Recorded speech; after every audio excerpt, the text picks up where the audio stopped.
Okay. All right, so good evening, everybody. With it being just after 6 o'clock on Thursday, February 18th, 2021, I will call this meeting of the Bartlett School Building Committee to order.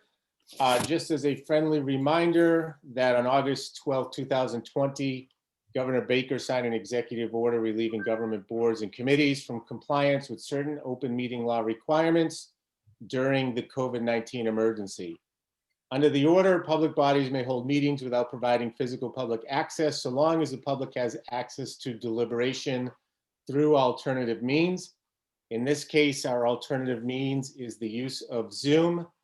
And correct me if I'm wrong, Mrs. Perangeli, but we did post the link to this Zoom meeting on the school district website. Yes, should be there.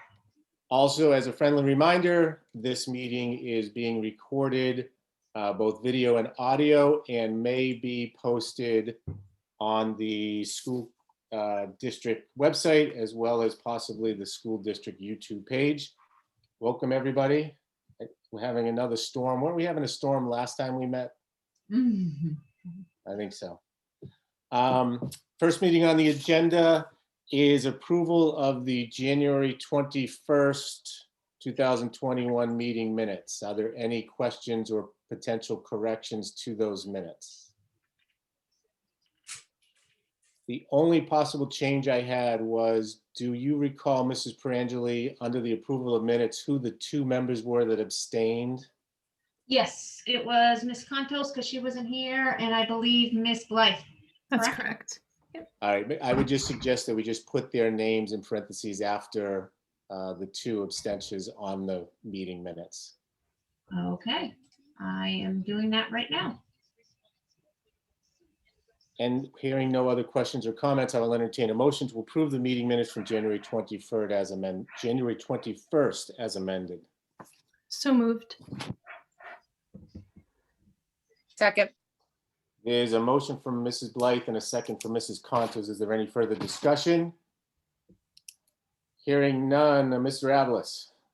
Yes. Mrs. Blythe. Yes. Mrs. Contos. Yes. Mr. Peranto. Yes. Mr. Young. Yes. And I vote yes. The motion passes unanimously. Next item on the agenda is the OPM report. I assume that is Mr. Goyette. Yes, sir. Thank you. Shall I share my screen and just touch base real quickly on the overall schedule? Is that okay, Mo? Absolutely. Okay, great. So I'll do that real quick here.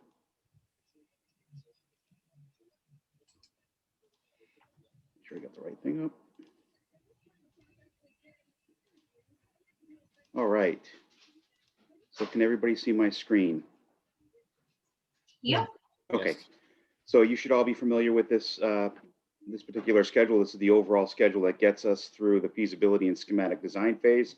Kent's going to talk to you a little bit about some of the meetings that we've had over the past month, but I just wanted to touch base on the schedule for the next milestone that we're looking at, which would be the PDP submission, which is the preliminary design program submission.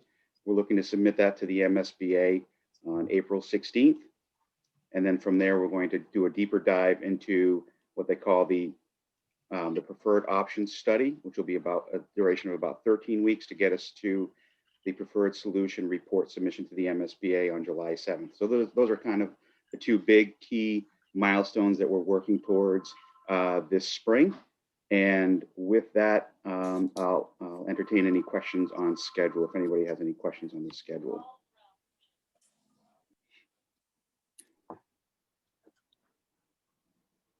Looks like everything's good. Okay, great. So then I'll jump to the next agenda item, which would be the MSBA report. So I'm hopeful everybody can see the screen still. This is the report now. This is the project budget versus actual spent to date. This is the main thing that I like to go over when we go over the report. And it again just shows what's been invoiced to date, what was invoiced during January, and what's been encumbered to date. So based on this, the MSBA still has not updated their ProPay system to show the encumbrance of the design team's contract value, which is why you don't see that under the column C, encumbered to date. But that should be updated fairly soon, and you'll start seeing that, as well as invoices being posted against the A&E feasibility study line. For this past month, it was just a $6,299 invoice from Colliers that you see posted here in column D. So that was the only invoice that's been posted to date. Invoice to date has been about $28,524. So again, a long way to go to hit that $1 million mark, but we're well on our way now. So I'll entertain any questions on the report, if there's any questions. I have just one question for clarification. Sure. When you say invoices for this period, and then you look at the invoices to date, does column B, is that inclusive of what you're showing in D? Yes, it is. Okay. Yep. Thanks. No problem. Anything else? Okay, that's all I have to present tonight. I'll turn it back over to the chair. Thank you very much. Next item on the agenda is designer report. Mr. Kovac and your team. How are you this evening? All right, great. Thanks for having us. What I'm going to do is share a presentation that I put together. It's going to cap what we've done for the last month. But there's been a lot of great progress done at the school. We have, I think, a lot of excitement that's going on there with kind of two different working groups. We have the leadership team, educational leadership team, with the superintendent, business manager, principal, assistant principal, representatives from special education, and the curriculum director. And then there's also been another educational working group where we were able to build a great group with teachers and faculty. So there's two separate tracks, and they're doing kind of different activities, and I'm going to share some of that with you tonight. And we've also are at the tail end of our existing conditions reporting. So that's our surveyors, geotech. Geotech will go out actually later once we start honing into the options.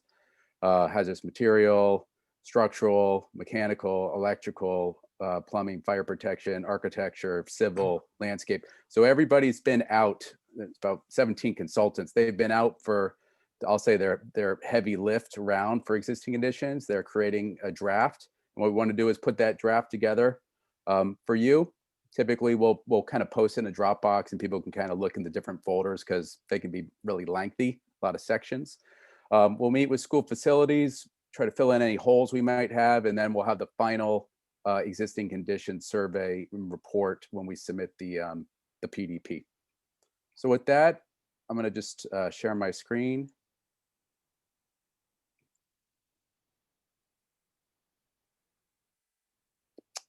Enlarge this. Now just let me know if this doesn't. I'm going to advance it. And did that advance? Yep. Okay, perfect. All right, great. So part of the process, it's twofold. One, we're inventorying your existing building. We need this because we have to capture all your spaces by categories. And you'll notice there's a key off to the left with different color codes and ones associated with core academics, special education, art and music. And then we need to populate your existing plan to understand how much square footage you have with your existing plan. And so the school has been great helping us along the way. And what we're trying to do is capture pre-COVID. So that's what's important because it shows how the kids occupied and the students, teachers occupied the school prior. And then since COVID, there's been some shifting of spaces, but we want to capture it pre-COVID. And so we've kind of rebuilt the plans, if you will, and everyone's been great doing that. But just as an example, here's the lower level with the basement. We have the kind of green color that represents PE. So we have locker rooms and a weight room. And then gray typically is what's considered gross square footage, mechanical space.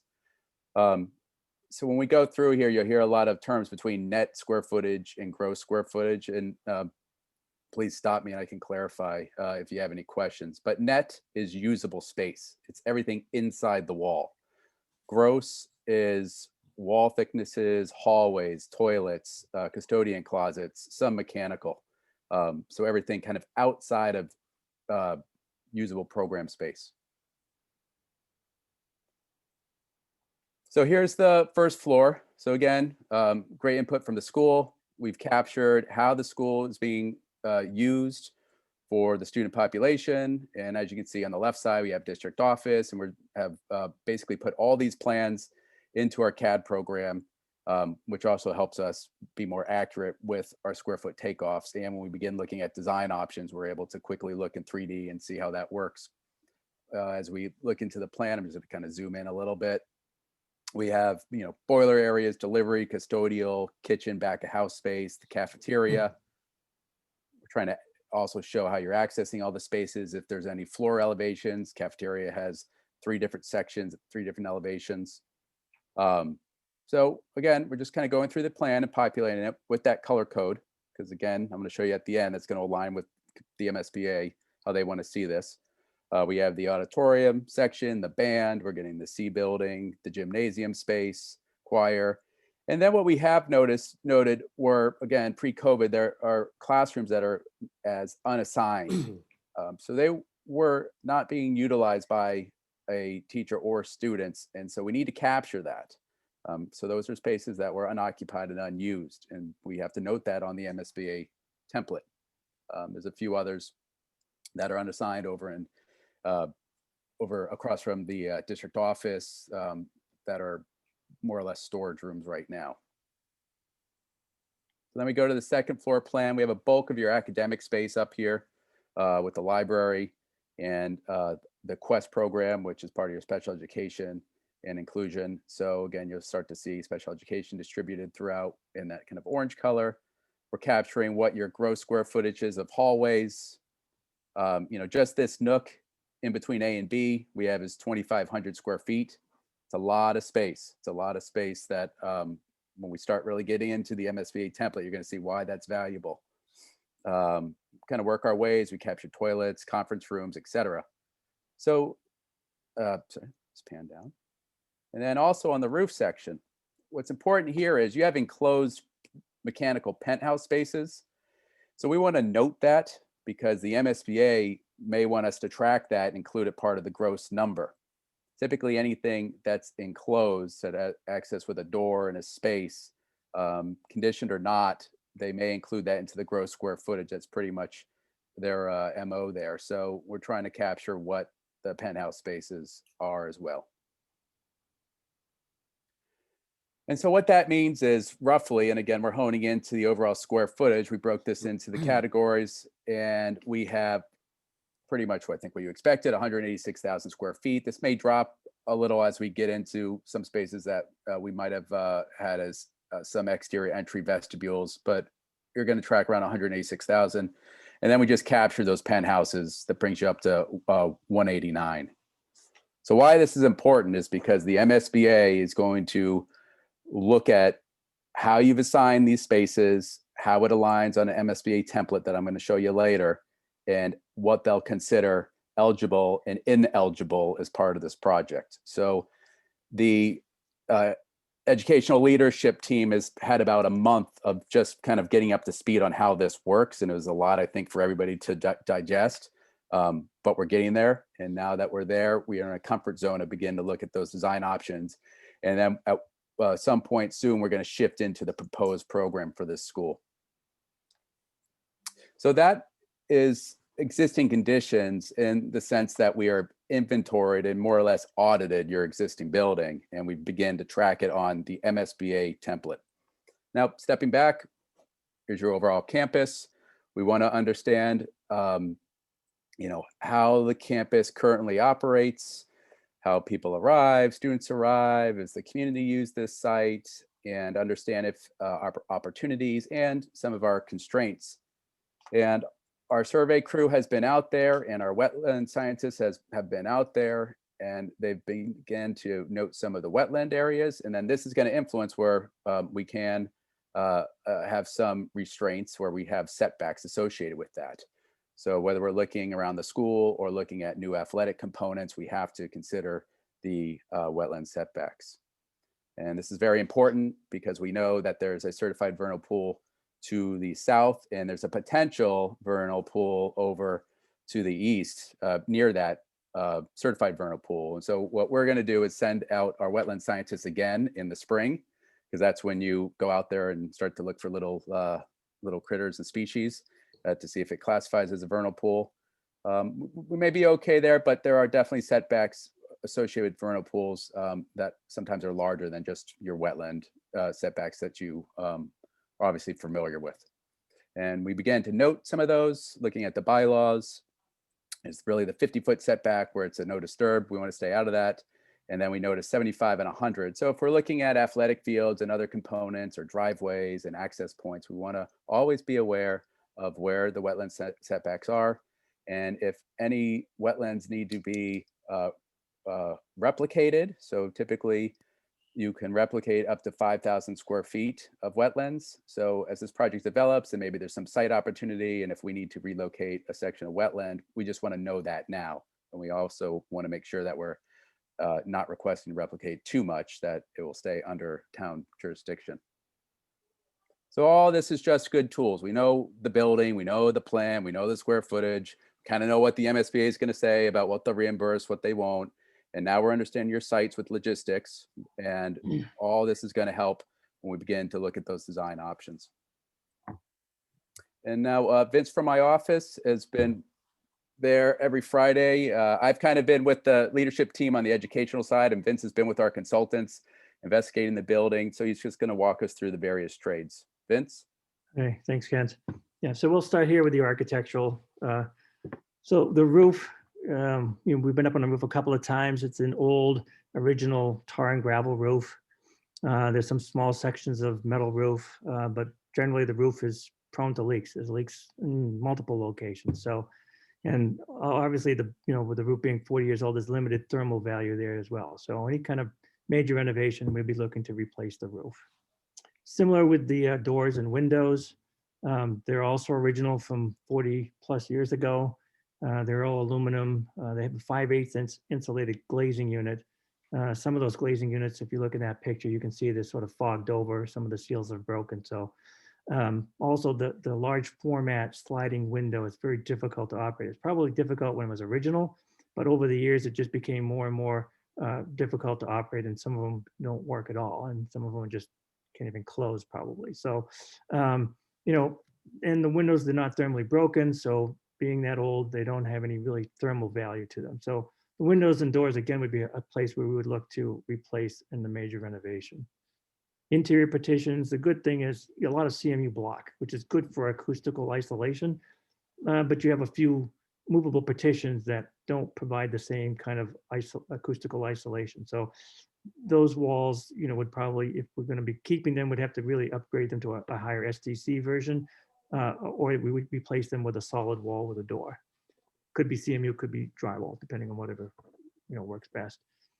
Interior finishes, again, a lot of these are from the original school when they were built, so they're worn. The floors, especially linoleum, they actually worn pretty well. They look good, but serviceable. But over the years, they do have some wear. Ceiling tiles, they're the 12 by 12 spline tiles, and really they're old. There's nothing that can be, they're not available anymore, so you can't replace them. And wherever there's been water stains, those have been replaced with just normal every 24 by 24 inch tiles, which if we were doing a major renovation, basically the ceilings would have to be replaced and the floors and all the finishes upgraded. Security, again, because the corridors have some hidden locations, it's kind of not that great. We like to have more visibility down the corridors now to make sure we have clear views of everybody. And so we'll be looking at that and ways to improve that. And the hardware, again, lever type hardware all throughout, which is good for accessibility. But, as far as controlling the public coming in and out of the building, controlling students and staff going into certain spaces, card readers have become more prevalent, and we'd probably look at doing more card readers throughout the school for increased security. Next. So we did have we have an accessibility consultant. So he went out and he looked through all of the different spaces that we had there. So he's indicating that only one of the 4 primary student toilet rooms has accessible fixtures. So obviously that would have to get upgraded to all of the toilet rooms. The auditorium has a number of different items. There's no integrated wheelchair seating throughout. Wheelchair seating has to be distributed throughout all of the different seating. So just up in the front at the stage is not enough, or just in the back is not enough. It has to be distributed throughout. And there's also a requirement to have swing arms on the chairs. And I think those are the original chairs possibly. So they don't have that feature that swings the arm up. And then you have to have access directly to the stage from the auditorium. And right now the only access is through a corridor. So that would have to be upgraded. Overall, the stairs and the ramps, the handrails in particular, they are too low. They're not at the right height. And so they would have to, and they don't have extensions at the end of the stairs as well. So that would have to be upgraded. And the ramps themselves are not compliant. They're not the right slope. They're too steep. Drinking fountains are another issue. I don't know how often these drinking fountains, I heard that the water there is not that good, and the drinking fountains may not really be in that much use. You may have more bottled water than the use of the drinking fountain. But when we do have the drinking fountain, there's only a couple that really comply. And so these other ones that are shown in this picture are non-compliant, and that would have to be upgraded. Next. We have another consultant for kitchens and laboratories. So Rob went out there and he noted that the lab stations, they're not handicap accessible, and they don't conform to the current lab design for Massachusetts public schools. Usually, every sink would, at least one sink would have to be accessible with a wheelchair access, and the peninsula design that currently there is not really acceptable anymore for the Massachusetts schools. The safety cabinets not accessible, countertops are worn and damaged, and then the prep rooms have similar type of issues with casework and cabinets. In the kitchen, some of the equipment's been updated, but there's new combination oven, but the dishwasher is broken. I think it's still not working, so that would have to be looked at and replaced. The exhaust hood is damaged, seams are not sealed, and then the hand sinks, the faucet's a little bit outdated. They would have to be updated with some blade handles. Next. Civil and landscape. Again, we had landscape architect and a civil engineer out there. So both of them combined, they look at the curb cuts, and curb cut ramps to the interior of the site, they're not really meeting the code as far as slope, the right slope, and as well as they don't have detector mats on the slopes. So that would be a violation of the current code. Also, they don't really lead to a clearly marked pedestrian crosswalk. So as you can see in these photographs, there's no crosswalk marking there. So drive and pedestrian access, kind of have a potential for conflict if it's not highlighted. Parking, we're still looking through this, but we think that there's probably not enough accessible spaces. There are accessible spaces distributed throughout the site, but they're not clearly marked. They're not properly marked, and they would have to be, we're still looking for that. The accessible routes, some of the pedestrian walkways have been degraded. There's some cracking, there's some potholes and things like that. Picnic tables, flagpole, and the bike racks, they're not on an accessible route.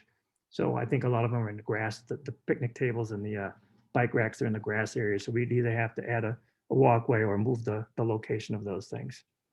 Site lighting. Right now, you have sites it says it's aging, it's inefficient, and it's not the appropriate scale. In other words, these are pretty much street lights, and currently we'd probably want to have a little bit lower lighting to be a little bit more intimate along the campus to create a little bit more character. Trees and bushes. Trees in the parking area show some signs of damage from maintenance. Probably, the lawn mowers have probably run into, scraped the bottom of the trees a little bit.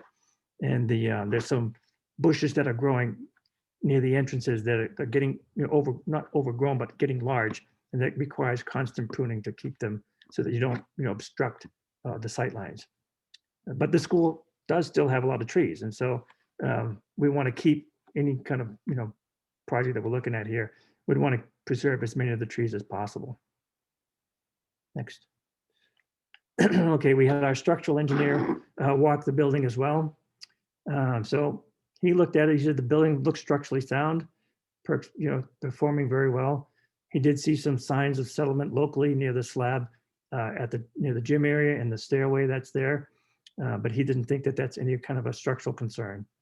So he saw no foundation settlements, and he didn't perceive any kind of vibrations in the floors when he walked at the second floor to see if there's any kind of stress in the extension of the structure. On the exterior envelope, he did notice a couple of bricks had fallen out. He thinks that, obviously that should be repaired, just to prevent water infiltration into the wall that could, affect some of that steel that's behind there. But in terms of renovation upgrades, if there's any kind of proposed, major renovation, it's going to have an effect on the structure. The addition of the shear walls that connects the floors and the roof diaphragms, to the masonry walls, and then clipping of those CMU walls that we mentioned before, all to the structure. That would probably be done in any kind of a major renovation. So that all obviously affects, ceilings and everything else, just to get access to all of that. Fire service, there's minimal fire service right now. There's a little bit in the gymnasium and a little bit in the auditorium. And when it comes in the basement level, and it doesn't really have an appropriate backflow preventer. So any kind of, again, major renovation, we're going to have to upgrade and provide sprinklers throughout the building. The fire alarm, similar type of thing. We don't have complete coverage with the speaker and strobe devices, and the pull stations are not at a correct height or in the correct locations in some cases. Plumbing wise, the water piping, we had a plumbing engineer. He basically looked at it and says the existing water and waste pipes is some signs of corrosion a little bit. The plumbing fixtures, again, are old. A lot of them haven't been replaced. Some of them have been replaced, but the ones that are there, they're not water conserving and they're in poor condition. So those would all have to be replaced. Science fixtures in the science labs, there's no gas shutoff for a safety valve. When you're using gas in a lab, there should be an emergency shutoff. And then the emergency showers themselves, the water is not tepid. It's just cold water. So you'd be shocked with cold water if you turn on the shower.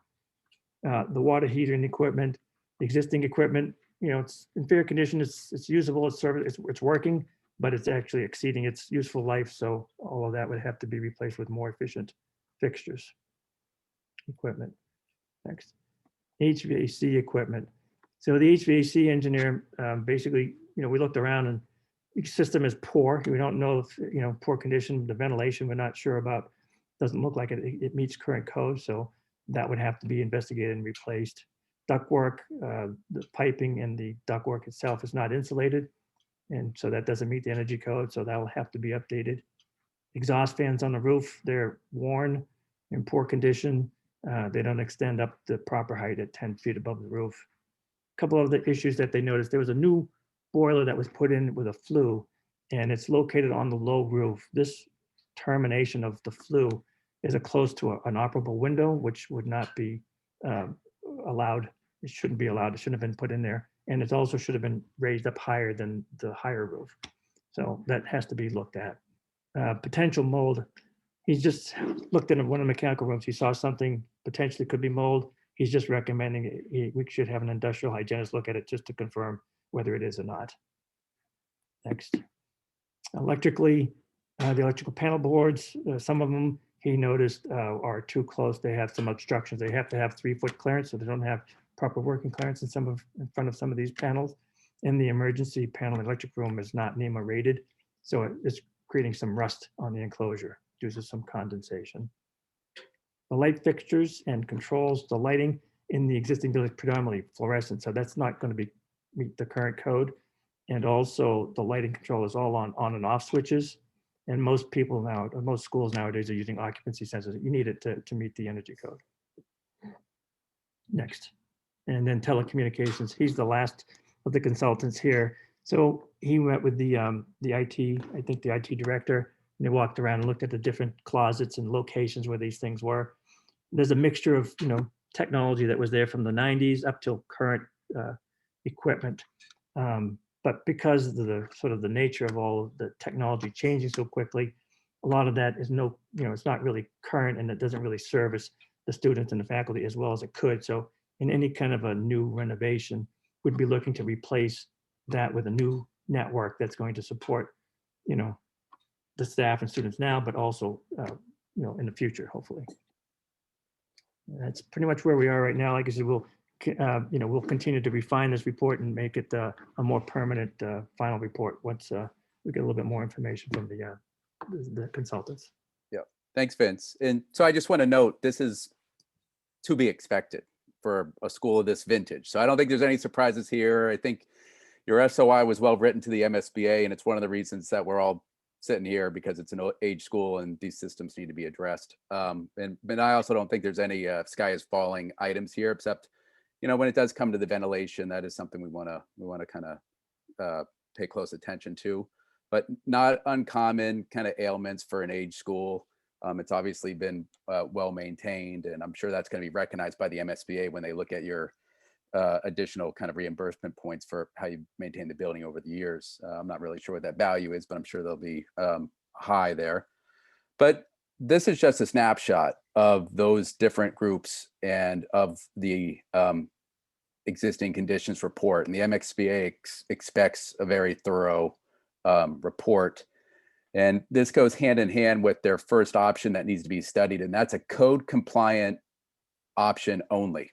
So it's you take your existing building, the square footage, and you look at all the options that have to be brought up to today's code. And then there's a value associated with that. And typically that's used as a base for comparison when we start looking at all the different design options. So we want to share that with you. The group's been kind of going since the beginning of January, and we thought this would be a nice time to report back to you. Okay.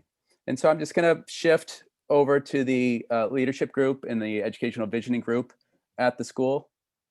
And we've had a lot of great dialogue. And this is a snapshot of those different meetings. We've added a couple along the way, which we thought were very useful. One was added on February 4th, and that was to meet, we joined the district safety meeting. So police and fire were there. So we were able to introduce them to the process. We weren't necessarily talking about design options, but we asked, kind of what works, what doesn't, your kind of feel of the overall campus, where we should focus some, attention. And so we thought that was great to put that meeting in and meet with police and fire. And then we added the teacher group meetings. And so I came around, I think around 7:30 and stayed to around 12:30. And every 30 minutes, a different group of teachers would come in, and I'd give a 15-minute presentation on the process and what this could be. And I think it really changed kind of the dynamic of what they were expecting, because when we look at the MSBA process, it really is to think outside the box.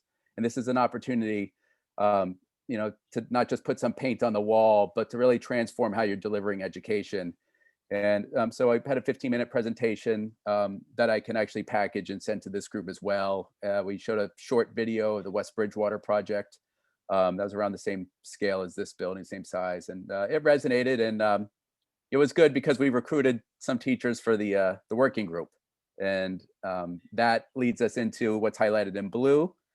And that's facilitated by David Stephen in New Vista. He's our educational programmer on the project. And so as you can see how this worked, as we had some leadership teams in green with the teachers, and then we kicked it off with David Stephen for his format. He's very, very good at facilitating these and getting people excited. And so we had the first two on the 10th and 11th last week.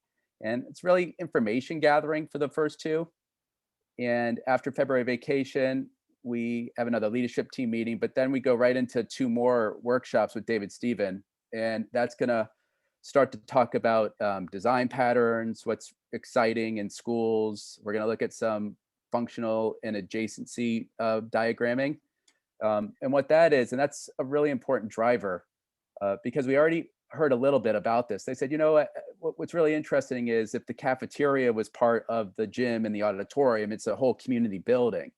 And so when we started talking about adjacencies and adjacency diagramming, that's what that's about. And so it was really interesting because a couple of teachers had said that, yeah, it's really neat when the cafeteria is right next to the gym and the auditorium. It's kind of a reception space and it's one big community wing. So we're going to have a lot of nice dialogue coming out of those two workshops. And then we go into more of the leadership team meetings, and the leadership team has a heavy lift here. That's the educational plan. And so their first draft is due in about a month's time. And it hits about 20 different categories, from general academics to special education, to transportation, to food service, to how teaching methodology. And it's outlines the school for the future, but it's also the base the MSBA looks to evaluate all the design alternatives that are going to be submitted. And it's this singular document that they're really focused on. And at the MSBA, it's a grant funding agency, but there's a lot of really smart folks in there that they put in there with educational backgrounds. There's science directors, there's STEM directors, there's special education representatives, there's teachers, there's builders, and they really look to this educational plan as your blueprint.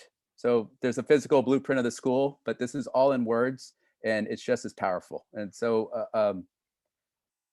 we know it's a lot of work for the district, but I think they're all in, and that's why we've been having a lot of these meetings just to get that background. So we feel the draft is going to be capture the essence of what we've been hearing, and that'll just keep being developed. We submit that in April, but that's not the end of the educational plan. They'll comment, and the district will respond. And so, really, once we hit June, when the options are refined and you're going to one preferred option, that educational plan is really going to align with everything for the future of Bartlett High.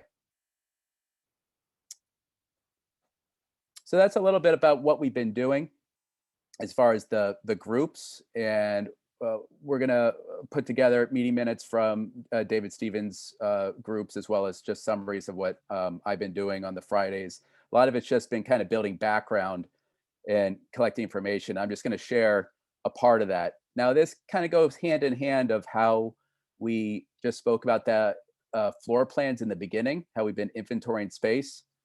But now I'm just going to show you kind of a step further. So the document on the right-hand side is the MSBA space template. You can go to their website and you can download it, and you can put in your student population of 445 students, and that's what they would recommend for a high school. It's just default spaces that there's formulas connected to it. Now, they expect all these conversations with the district and the educational leadership team to make this template your own. And when they say that, they want to challenge you to make sure that they're supporting curriculum that you're doing well right now and curriculum you want to do in the future. So that's why there's so much effort to capture everything that you have right now in your existing school. And so the first category, and I'm going to go through kind of quickly and we can go back, is core academic. And your school was originally designed for 1,200 students. It's quite large. And when you compare that to what the enrollment agreement is for 445, it's almost relates to half. And so you always have to consider that as part of this project, because again, they're looking at their default and you have kind of what you have as existing. So when we look at what's utilized currently, we did a graphic kind of depiction of this chart. And so on the left is the existing. And I'll just say you have 20 current classrooms that are utilized all the time, and the MSBA would give you 15. Now, this isn't final. This is just like comparing one to another. And so part of the dialogue moving forward with the leadership team is they're going to work on that proposed column. What does this new program look like? And so all this is a snapshot of your existing to the default. Science labs, you have 7. The MSBA says there's 4. Special education, you have a variety of different special education that's represented at around 9,400 square feet, and the MSBA default template is around 4,000. So with this just being said, when you work on your proposed template and your educational plan to be submitted in April, you want to make sure that you're populating and capturing enough space. And the MSBA will say, well, you're asking for more special education. You just have to make sure that you clearly explain the rationale for that, and they will consider that.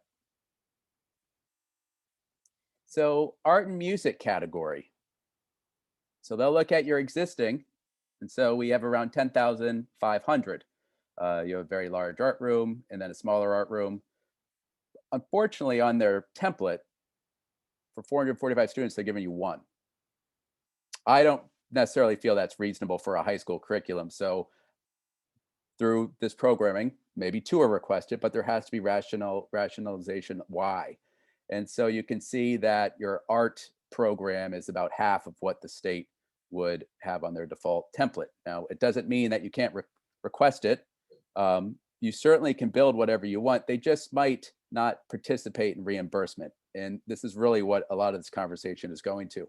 They're not going to tell you that you can't build it.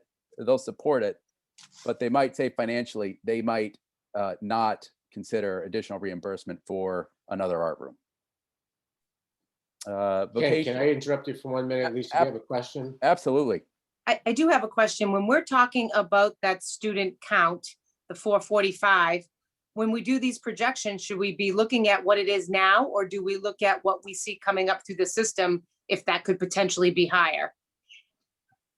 I'll start that off, and then that's a number that was agreed on between the district and the MSBA, and they have a process to look at what that projection would be. A lot of districts have done their own calculations, and typically they come on pretty close. So right now, that's what they are giving you, 445, and that's what's been signed for this project. So Lisa, as part of the application process that the district had to go through in order to get the initial approval with the MSBA, and Mo, you can correct me if I'm wrong, we had to come up with what we believe will be the projected enrollment, and they compared that to the actual numbers currently as well as what's in the lower grades. And there was an actual signed contract between the school committee and the MSBA to agree to that number. So that number has already been agreed to based on the information that we provided to them. And so that's the number that they're going to use, not only for these default numbers that Kent is presenting at the moment, but also potentially what they're going to use for their final reimbursement dollar amount. Okay, and so when we come up with that projection, just tell me how that worked out for Park Ave, because didn't we come up with a projection and then we ended up with a population higher than that in the Well, last few years? And let me correct it, it's not our projection, it's basically an MSBA enrollment projection. So they're looking back at the history and the enrollment of the district. They look at the census of the town, they look at the birth rates, they're looking at all of that and taking all of that into account. They come up with a number. They pretty much tell us what that number is. Now, we were able to go in, Dr. Gogan and I were able to go into the MSBA to sit down and have this discussion around that. And part of our discussion was, you know, as we look to move through this project, you know, we're looking to bring back enrollment from the parochial schools, like 8th graders leaving the community, and also retaining kids by the innovative pathways that are heading off to Bay Path, keeping those kids back. So we anticipate the enrollment being more. We even use the example of Park Avenue.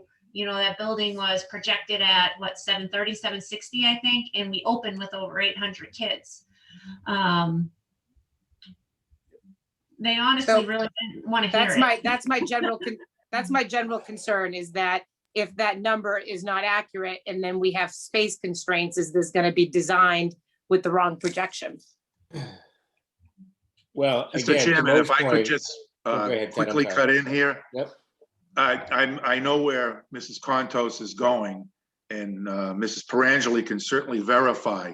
The MSBA has a propensity to lowball those numbers for whatever reason. They obviously don't want to build anything more than, and pay for anything more than what we need. But, you know, we built a brand new middle school that opened in '05 and quickly outgrew that, according to the numbers that were projected. And Park Ave, Mrs. Contos, you're right, Mrs. Perangeli, the day we opened that school, we were overpopulated. The building was too small for our needs. And so it's unfortunate that the MSBA has come up with this number of 445. If they have not taken into consideration the numbers that Mrs. Perangeli talked about, and the new programming that we're looking at, and the number of school choice students that, you know, would hopefully come back, if not stay, when the new building is built. So I think we're going to be relying on our professionals to guide us through that process, you know, to remind the MSBA of our past and the deficiencies in our first two buildings. And we certainly don't want to run into the same issue here that we have there. Thank you, Ted. That was well said.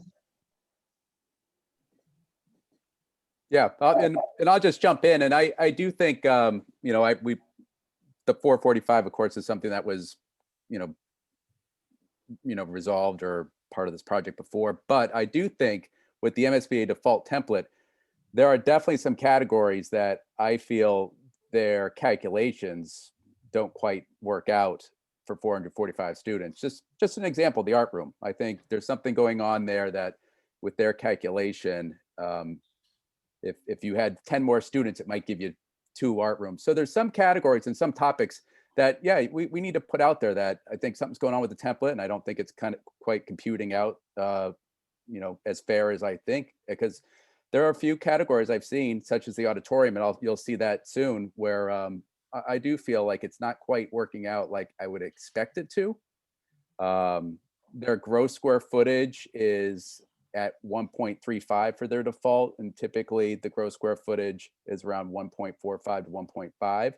So there are some things that I think with this template are a little bit, I'll just say off, because I'll write it like that in the report, obviously in a way that I'll use my rationale. But the number of the 445 as it equates to student population, that's going to be kind of they're not going to budge on it, because they're going to, of course, spread the wealth across the Commonwealth equally, and they've come to that number.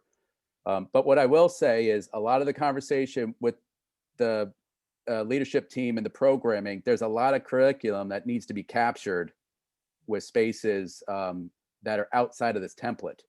And so the hope is that the MSBA sees this great things you've been doing, great things you want to do, and they recognize and they'll contribute to financially supporting those requests. So there's kind of 2 tracks here. One is the things you're doing well, and you need those spaces that don't show up on the template. And then I do think the template kind of plays with the numbers a little bit, not how I would expect. And so we'll note that, and we'll get a response from them. But it's all going to happen in this report. But having a conversation right now to increase it to 445, they're not budging on that. They never have. I don't think they're ever going to consider that. But I think there's other things we can do when we put this first report out to, let me just put in the words, let's get it all on the table and get the response. Because that's what we're here to do. Ken, I have a question. So because the school was built to be so much bigger than the 445 or whatever it is, obviously they're not going to make us tear down a portion of it. So does that help us already, because we already have well over the necessary amount of space? No, it actually works against you. They're going to make you pay for it. So Okay. that's how that works, because this items that Vince just went through, the code compliant options, and the building has to be brought up to code. The term mothball, you can't really mothball sections and shut it down and come back to it later, because it's all interconnected, and it's part of making the building code compliant. And then if you're seeking additional funding, such as their 2% for their sustainability, you're going to need the building to be the entire building built to some standard. So yeah, it actually will be an interesting conversation how this plays out.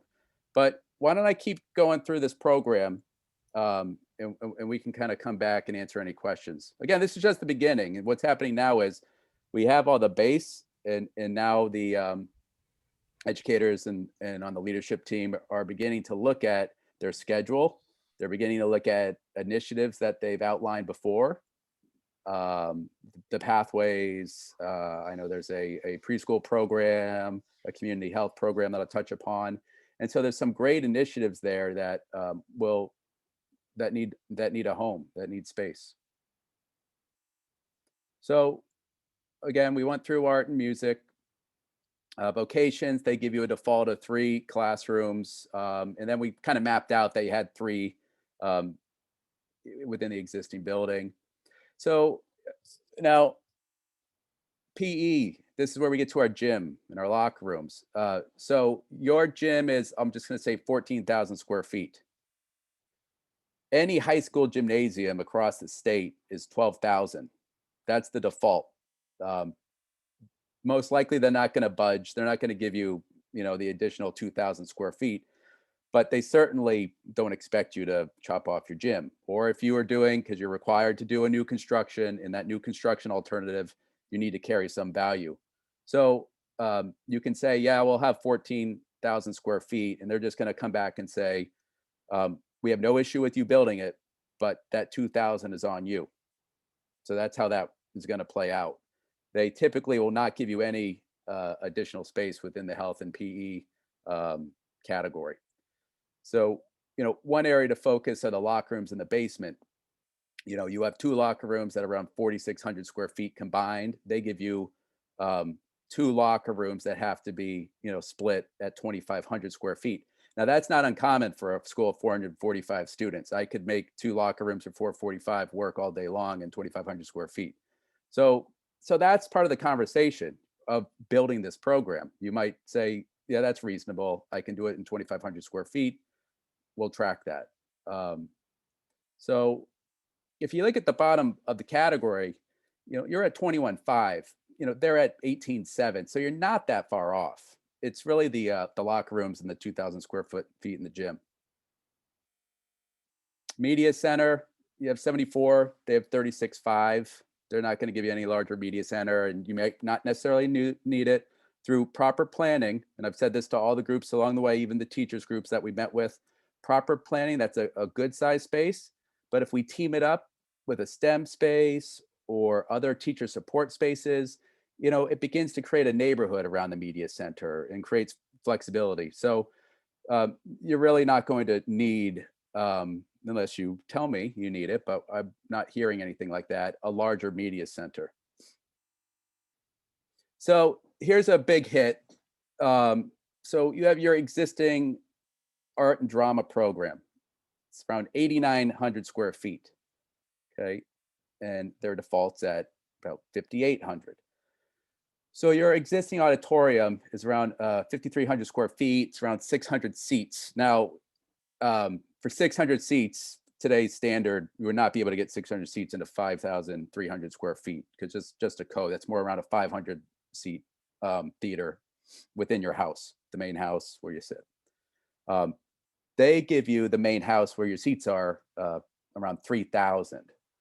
So the way they look at auditoriums it's based on 2/3 your student population. So that's a very small auditorium.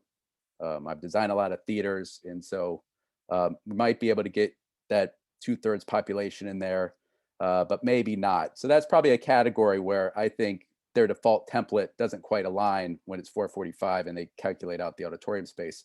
So they might recognize that kind of argument or not. But as a community asset, this group in the community just have to make a decision and say, yeah, we do need an auditorium that's 500 seats or 600 seats. And we understand the importance of that. And therefore we'll financially, support that as a whole, even if the MSBA is not going to contribute. So that's just one of those decisions that has to be made as part of this process. And this happens with every town. And again, it's the MSBA trying to kind of spread the wealth across every district across the Commonwealth.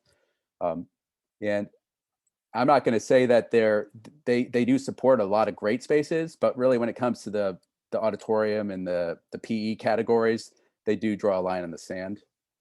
And I'm just kind of telling this and putting it out here now because it's not worth kind of wasting time as we have future meetings and they're like, wait, why are they not, I just got a letter back and they're not supporting our large auditorium. I just want to kind of tell you why. But they are not going to discourage you having it. It's just they're not going to financially support some portion of it. So we get to cafeteria. Your cafeteria, that main space, that triangulated space is around 6,000 square feet. Now, if we look at what they have is 3 seatings on their default, it's 2,200 square feet. But from what I understand, we'll probably look at in the proposed program 2 seatings. And so that'll actually be a larger cafeteria space, probably around 3,000 square feet. So that's an example when the district populates the proposed program, they're going to write the educational plan to reflect 2 seatings, not 3, because I think that's what's reasonable for a school of 445 students. Your serving space is 1,000. They give you 600. Your kitchen space is actually pretty good. You can, as you can see, it's 1,700 square feet, so you can have an adequate kitchen to serve the student population. Medical suite, you know, they cap out at 610. You're at 673. Administration and guidance, you're over by around 1,300 square feet. But this is a category we're going to meet with the group again to see if we have tracked all those values correctly.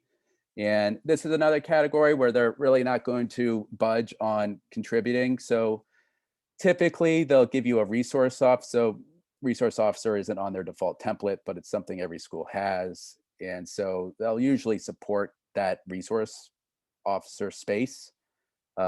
Anything over that, they typically will say, you can have it if you want, but we're not financially going to contribute to that. But we're going to try. We're going to, you know, put everything out there on this first go around within reason. Custodial and maintenance, you have around 3,600 square feet that we've inventoried. They give you 2,000. Again, this I don't want this to be the you know, kind of the downer conversation, but the MSBA doesn't like to have large storage spaces. They actually like to have just kind of small storage spaces and have more deliveries. They rather have you have more deliveries, so you're not just stockpiling material. So we just have to look at ways to distribute what they're providing and kind of other storage strategies that we definitely can help you out with. But this isn't really going to pop into a real floor plan until a much later stage. So now we get into other. So typically this is going to fall under that you can build this in your project with your designer and OPM and your builder, but may not necessarily contribute to. So district office, that's you obviously there's nothing to do there. It's a new space. It's a great space. Now we have 10 unassigned classrooms. Okay, it reflects, you know, a larger school that it was built for and a student population that can't populate it. And so we have to inventory those. But you're probably not going to ask for those on the preferred program. You're not going to create this new program and ask for empty space. That's not going to really make sense, and it has to be a very deliberate, thoughtful, you know, proposal when you put this back at the first phase. Adult education, completely reasonable. They may support it, they may not. Other were just a series of smaller book nooks and office space that we had kind of are yet to define around the school, that we had around 2,000 square feet. So we'll revisit this other category with the school, but it was a series of conference rooms and kind of book nooks and things like that. So then everything populates out.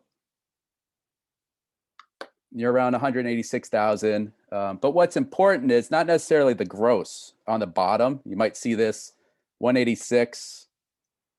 To date, I have a grossing factor of 1.45. Remember, that's toilets and hallways and wall thicknesses. The MSBA is at 100,500, and their grossing factor is really low. So I would argue, you know, that I would write kind of in a nice way that I feel that grossing factor is too low for the high school. So this number might naturally just go up if you populated what a reasonable grossing factor of 1.5 would be. So you would see that you take this net up here at 74,000 and times it by 1.5, and this number would jump up. So I think 1.5 is a reasonable grossing factor. And I'm just kind of giving you that for some background, because obviously you're going to have this show and you can kind of look through the numbers itself. But what's going to be important is the net up here, 128,000 versus 74,000.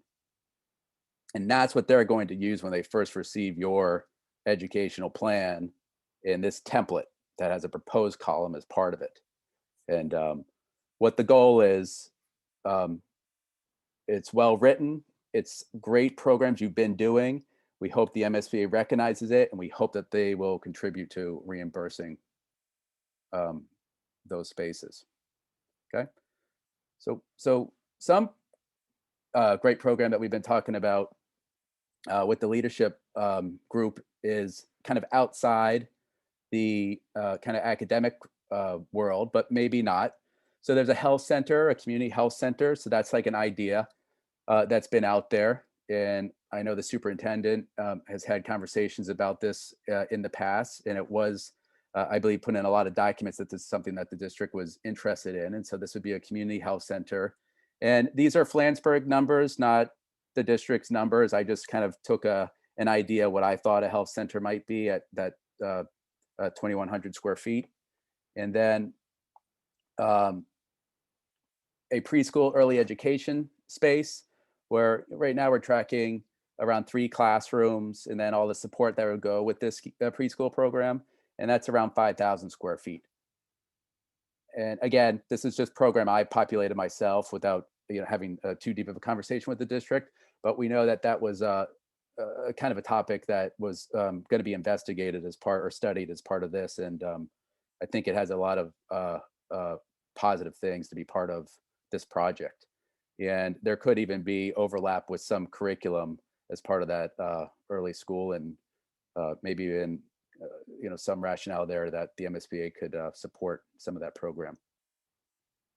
All right, so that's kind of it. Now, a lot of folks at the school have already had about 3 weeks of this, and they're probably tired of me kind of going through it because there's a lot of great things happening too. And I don't want the MSBA template to kind of take away from that. I think it's a positive thing. I think we can work with it. And I think what it comes down to is having a really great educational plan and being very thoughtful in that proposed space program out of the gate and submitted in April, and being committed to what that proposed plan is. And, I've said this in the past, we're going to look at lots of different options, starting from the code compliant to all the renovations options. We're required to look at a new construction. It's probably only one spot on the site for that. But right now, I feel I've done a lot of these school projects. I think with the groups that have been established, there's great dialogue and good energy, and we're going to kind of get through this programming. And I think it's going to be, rational. We're going to have a lot of good dialogue, and the MSBA is going to recognize that. So I know I'm talking a lot, but I'm done. And in the future, what we're going to start doing is reporting back to the development of the diagramming of the functional and adjacency diagramming and the proposed programs. And then we're going to start looking at, in a very diagrammatic way, design options. So that's kind of the next steps. Thank you very much, Kent and Vince. Are there any questions for Kent or Vince? Mr. Chair? Yes. So I don't know if this is a question for Kent or Mo or whoever else on the team, but as we are just coming out of the gate, right, with these innovation pathway courses coming out, I want to make sure that we're being mindful. I know there's a template, but to Mrs. Condos's point earlier, I want to make sure that we're growing into this space. And I know we can't do it by pupil. So how can we do it, right? How can we ensure that we are covering these spaces, that we have the labs we need, we have the art rooms that we need? I think there's a nursing program or something like that coming in. So how do we ensure that the space is there, that we can grow into it, whether it's 25, 30 students more in a year? How do we do that? How do we get to that point so that when we go to the MSBA and we say, hey, yes, this is great. We know your template. Here are our things that we need to meet your requirements, all the code and all the code requirements. But I just want to make sure that, it's for the district's future, and we want to retain more students. We want to keep them in district. So how do we make that successful, I guess, right, in this project overall? Kent, I can jump. Yeah, I can jump in. that was, you nailed it. That's exactly what the group's been focusing on, is program that's unique to the district. And that's what the MSBA wants to hear about. And so you can just look at that default template and just, yeah, they're going to give me 15 classrooms, but I might have a rationale for 3 more general classrooms. Well, I don't mean me personally, the district may have a rationale looking at their utilization schedule, 3 more additional classrooms. Now, when it comes to the science, it's really interesting because they give you 4, but there's been a lot of conversation about science classrooms and engineering, horticulture, was it forensics? There's a lot of great programs that are out there, and the district is mapping that out and making sure that it will translate most likely into an additional space request. So they're tracking that. And so in this educational plan that's being written, when it comes to the innovation pathways and any other programs, there'll be a separate page just dedicated to that. Okay. Explaining what it is. It's been part of your curriculum already, or it's something to retain children and teachers in the future. And we are requesting an additional science lab that's unique to this program, or an additional STEM space that's unique to this program. So that's the heavy lift on the district to make sure that they're not missing this opportunity to build up those spaces with things that have already been discussed. Right, because it's my understanding we have kind of one shot, right? If whatever they come back to us at, I don't know how that works, but I just want to make sure that what we're putting out there on a ballot or proposing to the town, that's what, I don't want to use the word stuck with, but that's what we have, right? So I just want to make sure that we're being extremely mindful of all of those moving parts that Mr. Thomas is bringing in along with his team. So that's where I am in my headspace. So I just wanted to put that out there. Yeah, and I That's think. Oh, sorry. Yeah, and I think the principal came into one of the meetings the other day and said, "Hey, we were just awarded that grant." Correct me if I'm wrong, but I think that's what I was hearing. It's a lot really exciting. So that's just more, I would just say more documentation, more proof that the program works, that there's kind of outside groups that recognize it. And so if I was sitting at the MSBA, I would recognize that and really consider space requests beyond the template, because that's exactly it. You went after it, you got it, you proved it already. So now we need the space.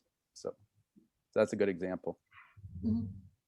And that's been how our discussions have been going, Sheila, in our meetings. So there's been a lot of conversations with Fran, with Gina, with Dr. Gogan, surrounding the innovative pathways, knowing that the spaces we're going to need are not your traditional science labs, right? We have labs, but they're not a biology lab or a chemistry lab. They're specific to a manufacturing program. What's that going to look like? What's that lab? So we're talking about program and what we're offering now and what we're going to need to move forward with these programs in the future. And that's part of tying in the medical area that we were talking about and having that health program, right? And giving our kids maybe some real world experience working in this health program. Getting creative. Yeah, and being creative about those spaces and how we can put that down on paper for the MSBA to be able to justify that. Great, thank you. And I think that just goes hand in hand when some of those categories where they traditionally will not contribute, like a bigger gymnasium or the auditorium, that just has to be a conversation with this group in the school and the community, because you can request it, but they're really not going to budge on that. So it really becomes, a question back to this this group, what they would like, to put into that category. And then the real heavy lift would be on the the great curriculum that's going on right now in the past that you're requesting spaces for.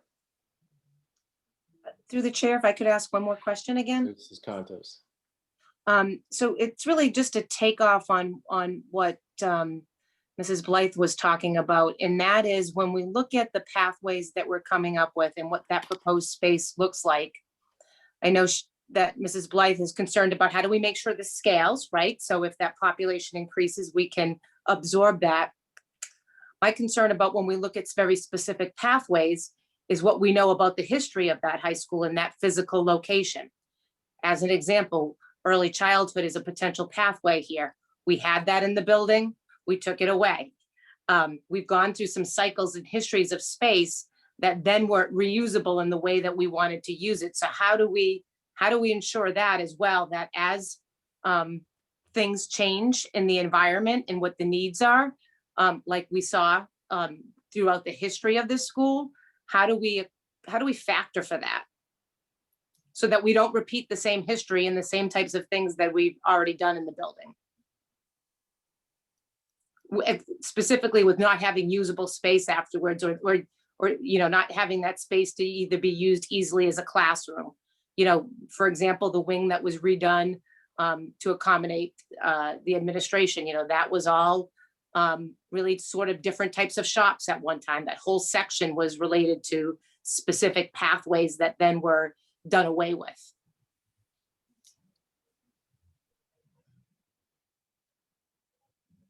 So I guess I want to say, and I'll jump in a little bit, and Fran, you might want to jump in a little bit. The innovative pathways that we're looking for are really specific to the community and to the area that you're in the manufacturing and programs around that area.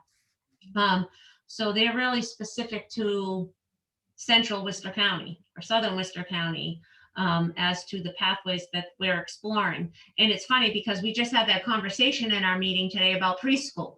We brought up preschool was here. And then, we talked about how it was moved over and what brought that move over to Park Ave. And is it smart bringing that back to the high school? Is that the right thing to do for the program, for the future, for our kids? And, what we're trying to do is to bring these real world experiences, to give the kids the opportunity to work in the program and to give them something, a pathway before they go out, hands-on, knowing that the traditional college or, even the kids that are going to Bay Path are going off to college, many of them are not even doing the trades that they're going to school, we're finding out. So we're really trying to focus on giving our kids the instructional hands-on practices and skill sets that they're going to have when they leave the high school, that they can either have a certificate or enter into the workforce into one of these fields directly. So I don't know that we can see 20 years into the future or 30 years into the future about, preschool education has changed. And we were just talking about how it almost is kind of circling back a little bit to where we were. And I know that's not a great answer. Fran, do you have anything to add to that?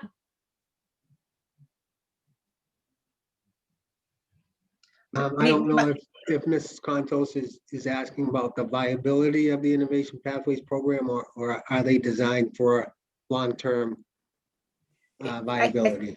My concern is about two things, is the type of space that's required for these pathways, and then the longevity of those pathways and the capability to use those space for scale if we needed it in the future. I think the success of this and within this community, people will remember those things about the school and those kinds of changes within the space. So I just think we need to be mindful of that as we bring this forward to the community.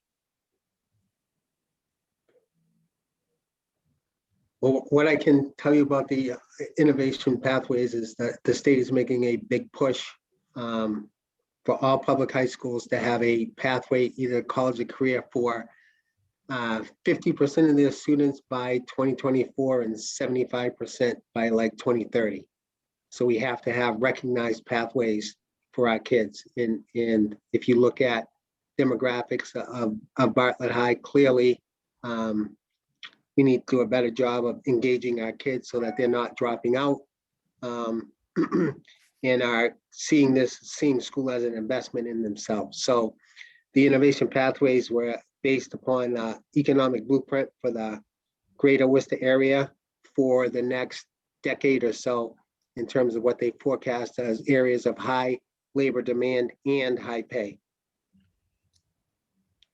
And Ken, correct me if I'm wrong with the following statement. So for those that are new to this committee, I'm assuming the process will be similar to what we went through with Park Ave.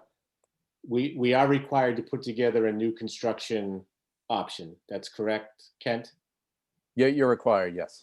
So the architects, what they're doing now is they're doing their physical analysis of the building, and in conjunction with the district leadership team and the teachers and staff, they're putting together the educational plan to say, this is what we want to do educationally with the existing space that we have. So there will be options presented to this committee once they finish their evaluation. And those options will also be presented to the MSBA. So this committee will come up with, make a decision of what we think is the ideal option, both financially as well as educationally for the town. That then gets presented to the MSBA. And when Kent's talking about space and how much money they will spend on space, as Doug alluded to, we're not going to tear down a third of the auditorium. They just, in the end, may not reimburse for X percentage of the existing square footage that we have. So under the 76% roughly reimbursement rate we have, we may make a decision through this committee and then the school committee to present to the town that we really think that we need to have this type of renovation project based on the educational needs. MSBA is going to, and I'm making these numbers up, instead of 76%, the total net reimbursement may drop down to 70% or 65%, because they're not going to reimburse all of the square footage that we have currently in the existing building. Is that fair, Kent? Yeah, that's fair. Just a couple clarifications. So the educational plan will kind of be written whether it's existing or new, as if there was no building. So it kind of can stand on its own. So that's, it's kind of a district document. So you don't want to stress too much about the existing like ailments within that educational plan. But overall, that's exactly what you said is correct. Now, the reimbursement portion of it, I'm not sure how kind of deep you've got into this before, but it's eligible cost. And so most buildings right now, they're only giving you $333 a square foot. And even renovation projects are going to still track higher than, they know buildings cannot be built for $333 a square foot. And they're only going up. So there'll be a cap there. So there's a series of caps that are part of that overall calculation, just as your site. So if you, just for example, there's been conversation about looking at a athletic complex on the site. Most likely it'll be a district item because their site reimbursement is capped at 8% of the construction cost, and 8% goes really quick. That's some infrastructure for stormwater, sidewalks, lighting, and roads. So program outside, such as an athletic field, most likely will kind of track on the district. They don't necessarily break it up exactly that clean. They just say 8% is the cap.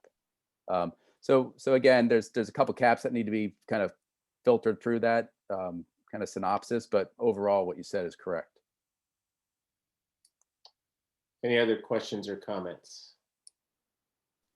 Chairman, Yes, Mr. Adams. just a quick, I made some quick notes, but one that I just wanted clarification on regarding the structural piece of the building. This is for Vince and Al. I know that we had issues down in Sea Wing with water about 10 years ago that compromised the integrity of the concrete floor there. And there were other cracks that followed. And I was wondering if that was addressed in your study. Well, like I said, the structural engineer did a thorough review. So again, he didn't do anything destructive. He's only looking visually. So what he saw were cracks. He noticed the cracking, like I said, in the sea wing, and it was pointed out to us that there had been certainly some settlement early on once the building had been built. Maybe it was due to high groundwater table or something like that, and there had been some flooding in there. So I noticed that they put in a sump pump system.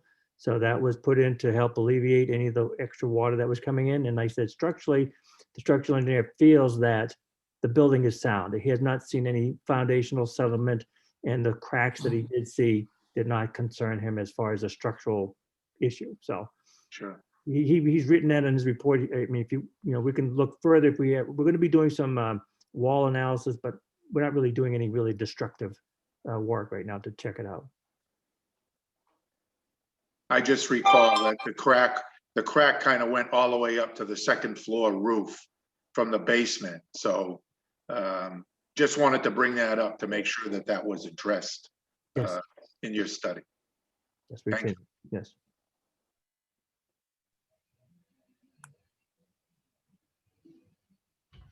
Wrong button. Any other questions or comments?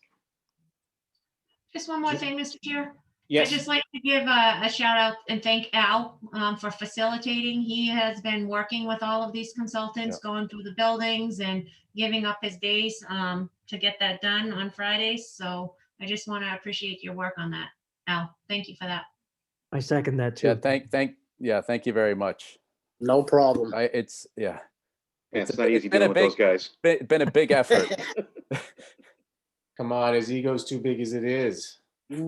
But you kind of stole my thunder, Mrs. Frangeli. I did want to, first of all, thank Ken and Kent's teams, but especially, and I would ask Mrs. Frangeli and Mr. Thomas, please, on behalf of our committee, to share our sincere thanks to all of the administrators and all of the teachers and staff who have been working with you folks. I have a slight sense of how difficult this school year has been regarding all of the COVID issues and remote learning and all the issues that everybody's dealing with. So if you could please, on behalf of this committee, please thank all of your teams for the work that they're putting into assisting our professionals and making sure that moving forward, we have the academic and the structural needs that we want for our kids. So thank you very much. Good. Next item on the agenda, if there are no other questions regarding the designer report, is the approval of the warrant. We have been presented with a warrant for the amount of $21,786.70. That encompasses 3 invoices from Colliers. Are there any questions or comments regarding the warrant? Hearing none, I will entertain a motion to approve the warrant as presented. So moved. Second. The motion is made by Mrs. Blythe, seconded by Mrs. Contos. Any further discussion? Hearing none, Mr. Avlis. Yes. Mrs. Blythe. Yes. Mrs. Contos. Yes. Mr. Paranto. Yes. Mr. Young. Yes. And I vote yes. The motion passes unanimously. Thank The you. next meeting date, unless something urgent comes up, which we don't expect it will, is going to be March 18th at 6 p.m. via the wonderful world of Zoom. Any issues we had established, I believe, at the last meeting that for the most part, we will be meeting the 3rd Thursday of the month at this time. And if there are no other questions or comments, I will entertain a motion to adjourn. So moved. Second. Motion made by Mrs. Blythe, seconded by Mr. Young. Mr. Avlis. Yes. Mrs. Blythe. Yes. Mrs. Contos. Yes. Mr. Paranto. Yes. Mr. Young. Yes. And I vote yes. The motion passes unanimously. Thank you very much, everybody. Meeting adjourned. Hope everyone enjoys their weekend. Thank you. You too. Good Thank night. you. You too. Bye, everyone. Thanks, everyone. Good night. Thank you. Bye-bye.